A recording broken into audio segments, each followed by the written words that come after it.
Yes. Can you hear me? Woohoo. All right. So, Zoe's Cafe, 5 years, Yep. spoken word salon. And I started that right after September 11th. And I wanted to create a space where we could hold space and have community and have some real powerful poets speaking to our times and have an open mic too in a space that just was, oh, it was so awesome. Fran and Dave, they made such a beautiful space there. I just loved it. And whenever the college would assign me to teach the night that I was doing spoken word salon, I brought my students. And at one point, somebody complained about that because supposedly poetry is not part of the English 1A curriculum. So I'm like, all right, well, whatever. I'm moving on. So let's see, clout is no more. I mean, that's the thing with the internet is things come and they go. But I am considered an influencer in food, wine, and travel. And that means that they send me cases of wine to write about every month, cases and cases, overwhelming, drowning in wine. I know there's worse problems to have than that one, but because of all this wine that I've tasted and because that I'm just have a peculiar sense of tasting, that I ended up on the US wine tasting team, and what I won was a trip to France. And I got to stay in France in this amazing castle and taste wine. And yeah, so that's it. Anyway, so thank you, Phil, for inviting me and creating this space. This is really strange. Speaking of wine, that all of my Zooming that has happened since April has all been around wine, where they send me bottles of wine and we all taste the wine together and drink together on Zoom, which is very different than doing poetry together. So people may or may not have bottles of wine with them. I don't know, not going to judge. I thought it was really interesting the day that that I got the email from Phil. I hadn't written much poetry since April, which was National Poetry Month. Seriously, I have written 200,000 words about wine in 2020. Not exaggerating, 200,000 words. So not as much about poetry since National Poetry Month. But that day that I got the email from Phil, I had just written a poem that was a chance operation. Diane DePrima had died recently. I had been to a workshop with her in Las Vegas, the city of chances. And so in her honor, I pulled out a book by Baudrillard. He was a speaker at that event. I pulled out his book, The System of Objects, and I just opened it up to page 47. That was the page it opened. And I made a found poem out of that. And so it was kind of a chance operation. If it was a real chance operation, I would have then taken the newspaper from the day that Diane died and cut everything up and put it in a bag and then made a poem out of it, but I didn't do that. So a close reading of Modern Furnishings from page 47 of The System of Objects. A close reading of modern furnishings. The chairs, the sofas, the coffee table converse among themselves with an ease comparable to the dinner guests who mingle and drift apart with the very same freedom and convey the same message, namely, that it is quite possible to live without working and work without living. All right. So am I loud enough? Can you hear me? Okay. So if you want to unmute everybody, I'm okay with that. So I can hear people breathe or whatever. No. Okay. All right. So this is strange, but I'm going to keep persevering. Okay. So in April, I decided to do an American sentence for every day in the month of April, which is National Poetry Month. An American sentence is a 17 syllable invented by Ginsberg. It's like instead of doing a haiku, it's just a sentence because that's what we do in America. We just straight line. And so by the end of the month, I wrote this poem. So it's called Where the Dust Fairies Dance. My family, always reading, too broke for books of our own. The library offers up our entertainment. From our rental, we walk to the Borchard Bookmobile. My mother gathers us 3 kids. A pile of books sit in the stroller with my little sister Lori. The Bookmobile is a magical place, crammed full with fresh delights, narrow aisles where dust fairies dance. The librarian greets us by name with armloads of special ordered books.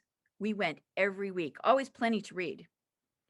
We move across town to a house of our own. My dad uses the car to commute to LA. The mile to the library, more a trek. At 5, I'm too big for the wagon of books and siblings, so I walk and skip back and forth alongside, ahead, behind, peer between the ivy on the chain link into the barranca. A wild thing. My feet burn in 2 small shoes. I'm warned it's dangerous to be barefoot in the library.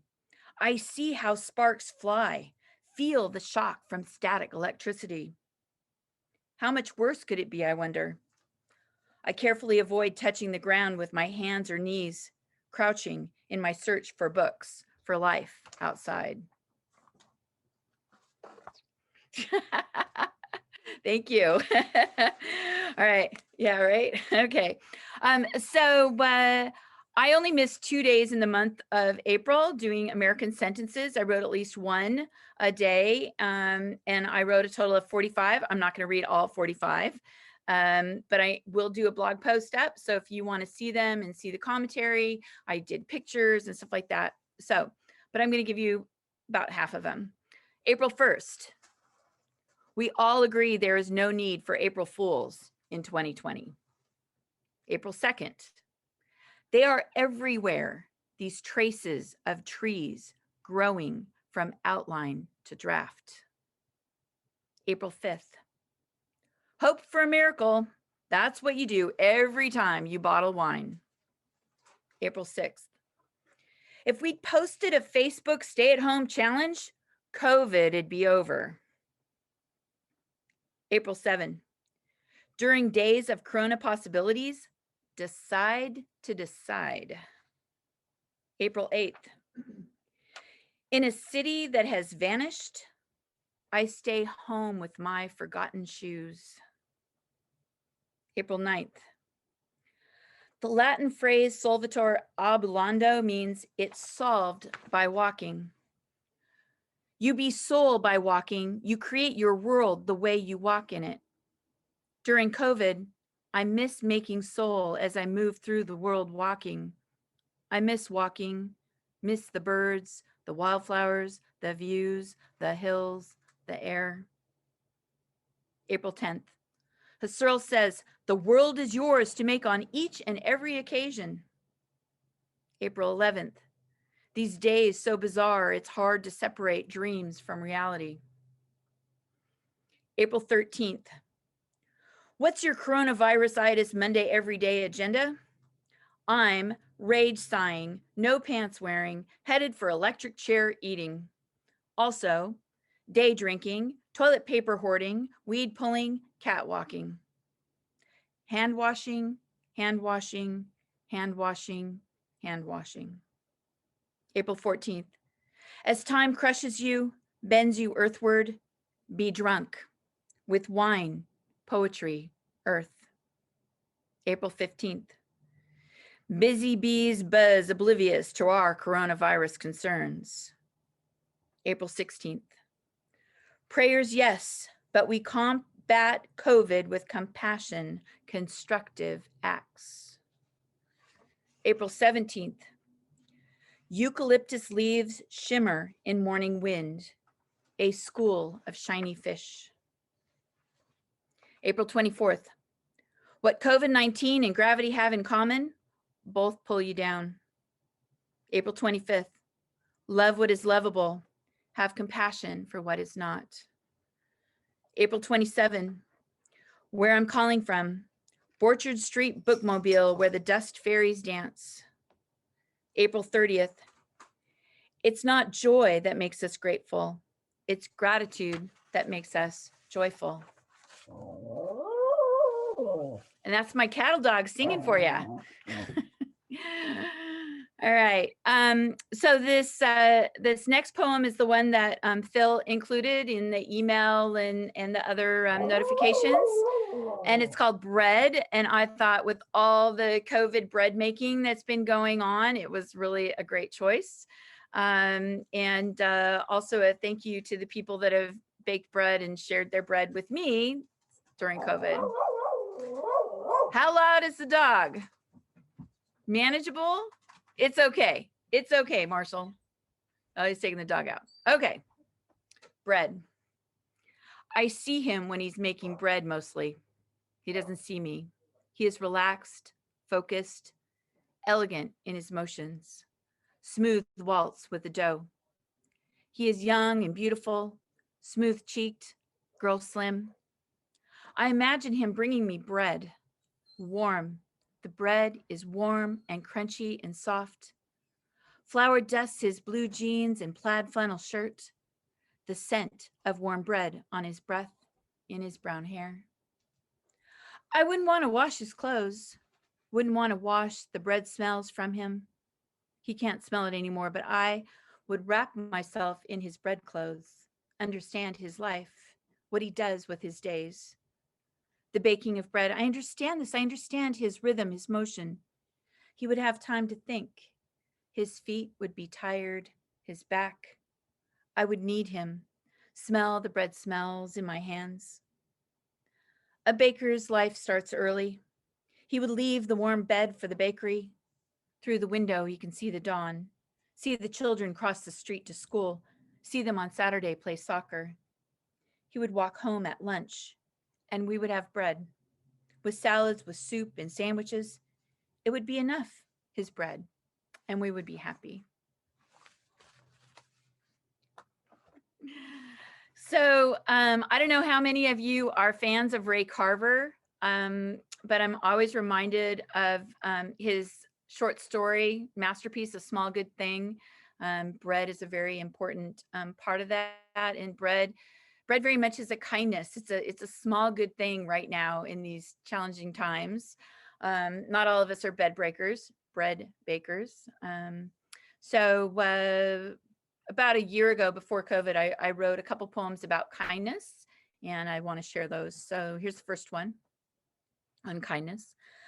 I remember kindness as the sun remembers my face, as the breeze whispers, I love you, as the sea gives out wet puppy kisses. I remember kindness as the gaze from the stranger on the same soul path, as the warmth from the smile of my cat, as the telltale green of spring. I remember kindness as the moment of recognition. Oh, it's you again. The field of lupin in the highway median, the carpet of gratefulness, the splash of orange sun underfoot captured by poppies. Oh, it's you again.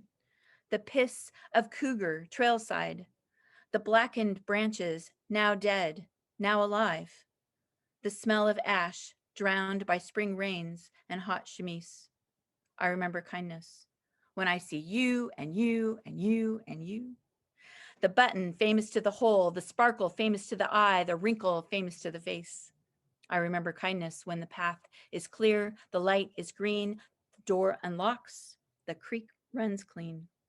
I remember kindness when I am broken and the world holds me in place until I feel fixed again, enough to move. So we are talking about high school and the challenges. COVID right now, this is a particular hell for our kids. But a while ago, when I was thinking about kindness, I thought about a teacher in particular. So here's this one. My teachers made me fierce. They taught me I had to stand up for myself or they would mow me down.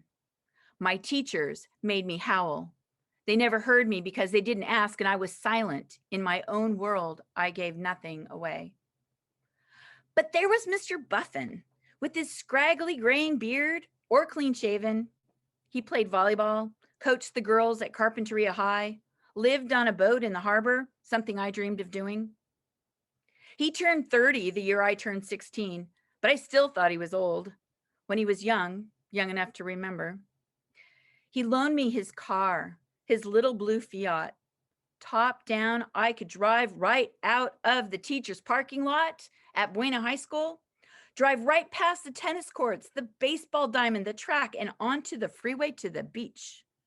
I was 16, 17, 18, and I had a permanent hall pass, a permanent get out of jail free card, an escape vehicle, a set of keys whenever I needed them.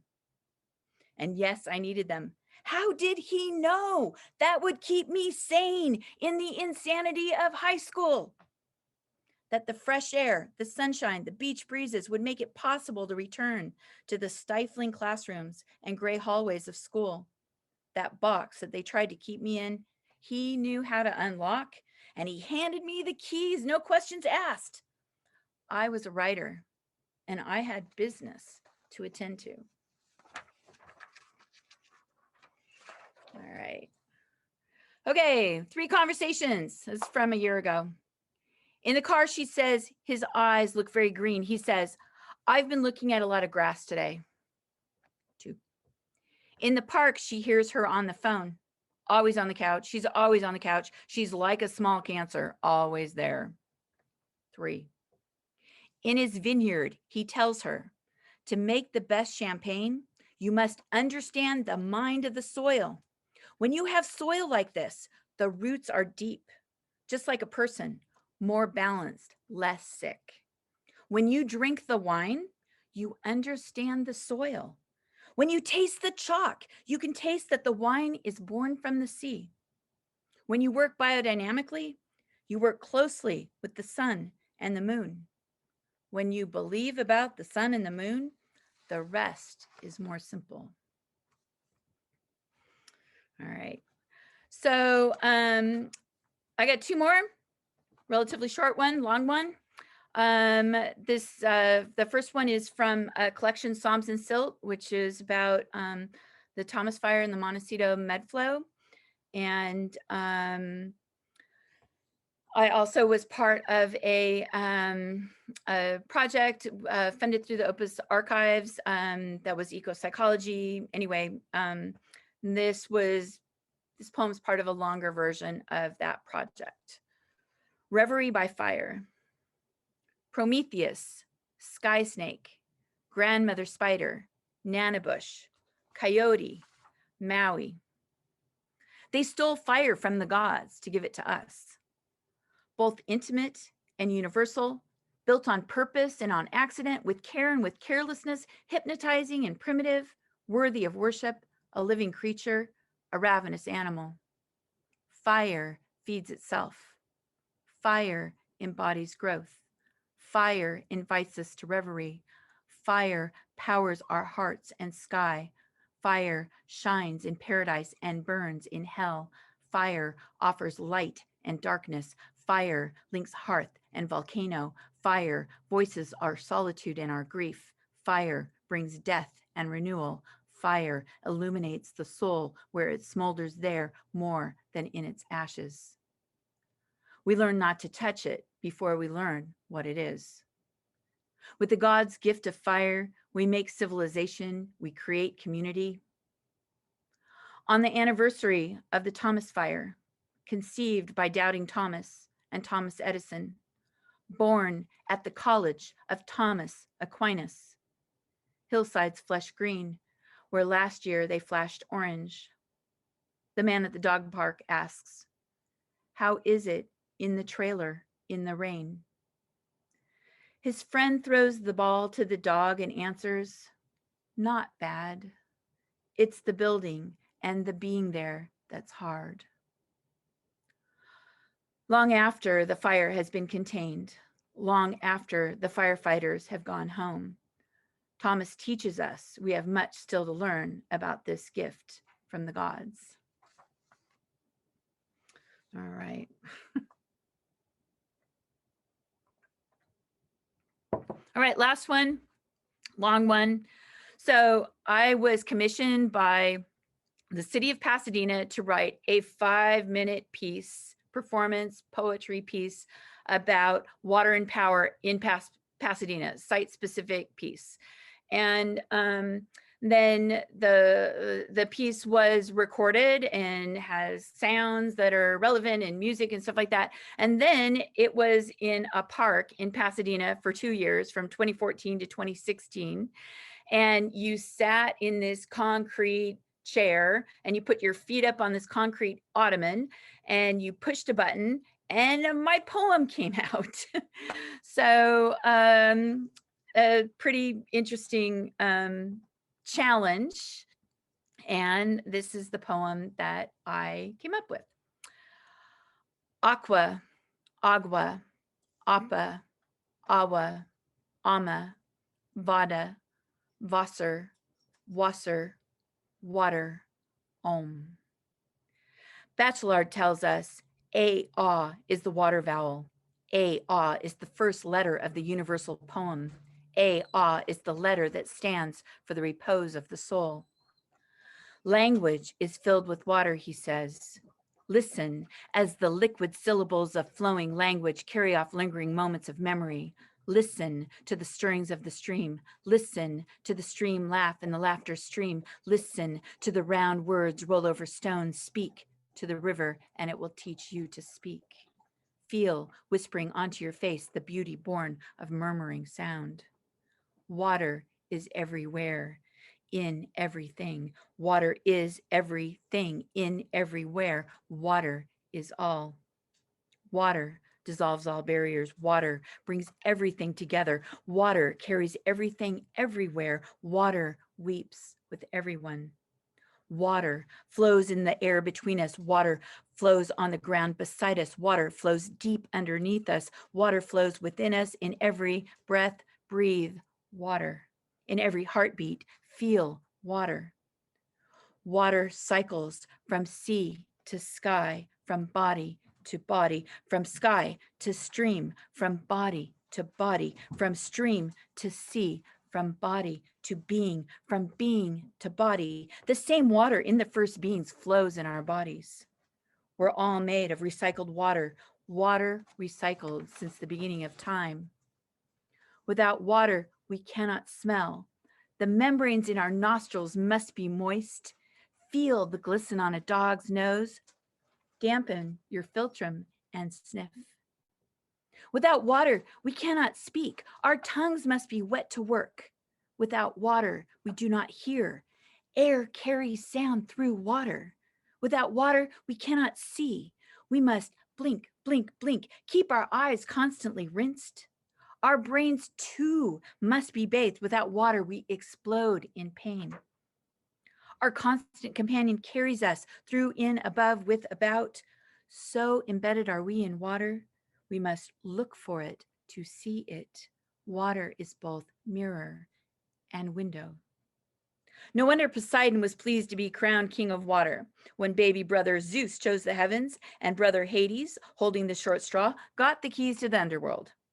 Headline, Pasadena, Poseidon king of water damned by key holding Hades at Devil's Gate.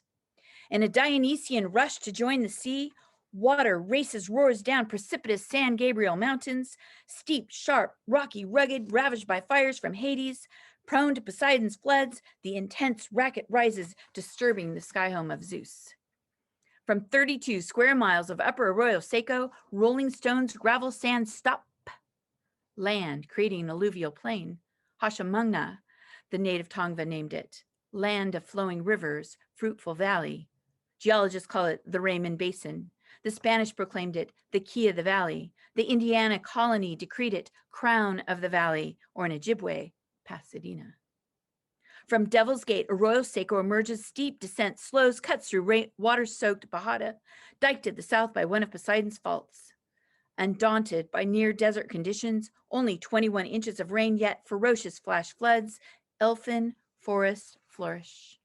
Gray-green coastal chaparral, fragrant purple and white sages, feathery chemise, palm-leafed lupin, cups droplets of water, and blooms indigo spikes.